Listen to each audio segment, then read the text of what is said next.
So there's now the need to create things around.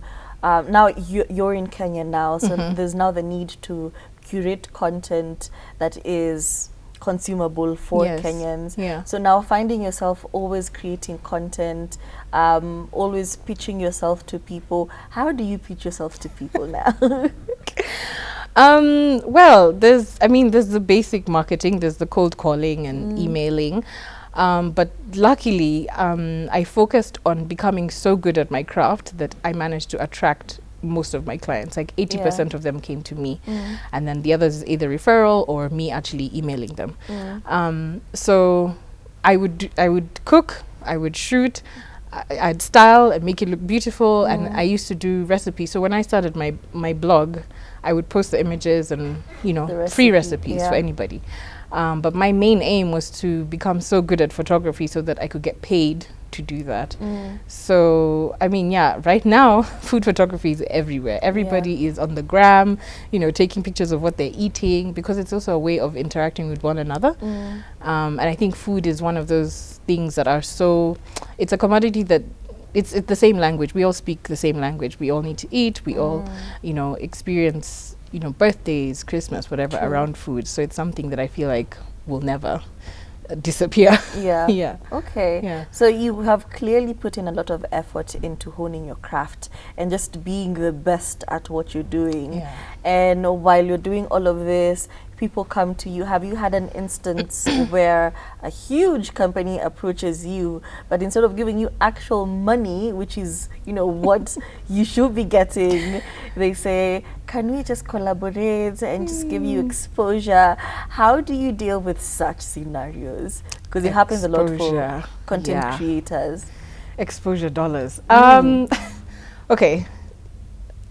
I'm going to say this with a pinch of salt, because it depends on where you are in your journey. And for me at the time, as a photographer, like maybe 10 years ago starting out, and a big company approached me and it's somebody who I really want to work with in the future or even now, I would try and get some kind of exchange, even if it's not monetary, like maybe have the contract be a little longer than 1 month so that we can get to know one another. So but right now in my career, I'm not working for exposure dollars. I feel like it can be a bit of a gray area, because you still want to respect each other's businesses. And at the end of the day, as the creative on our sides, you end up giving so much, and then the companies are either making money off of your work and they're benefiting and you're not. So you kind of just have to be cautious about that. Yeah. Okay. It's a very thin line. It's a very fragile space to be in. So now take us through the process of just creating everything. How there's the client who has set deliverables and a specific timeline. How do you juggle, especially when you're having multiple projects going on at once? How are you able to make sure that I'm giving A1 to all of these projects and they're all going to get to the clients at a specific time that's needed? Communication is key.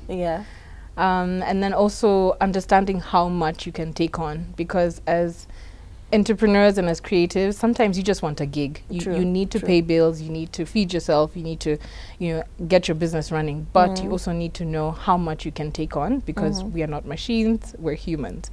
So I try to make sure I don't do, because shoots are very labor intensive. You're on your feet for hours and hours and hours, and the next day you don't want to do anything. So if I'm doing like 2, maybe 3 maximum shoots in a week, in fact that's pushing it, so I just try and make sure I spread out the whole entire month. So if one client comes to me today, I'll book them in like next 2 days, and then another one comes maybe at the end of the week, it'll be the next week. So I try and spread them all out so that I'm not tired, and then also like not overwhelmed. Exactly. Because so the day of the shoot, the work doesn't end there. Even before the shoot, the work begins. We're going back and forth. Pre-production. Exactly. So I like to give at least 7 days in between each project to make sure I've met the deliverables and I deliver on time. And then if I'm late, I always make sure to communicate and let them know it's going to be 2 days late, or it's 80%, just need to do a few things.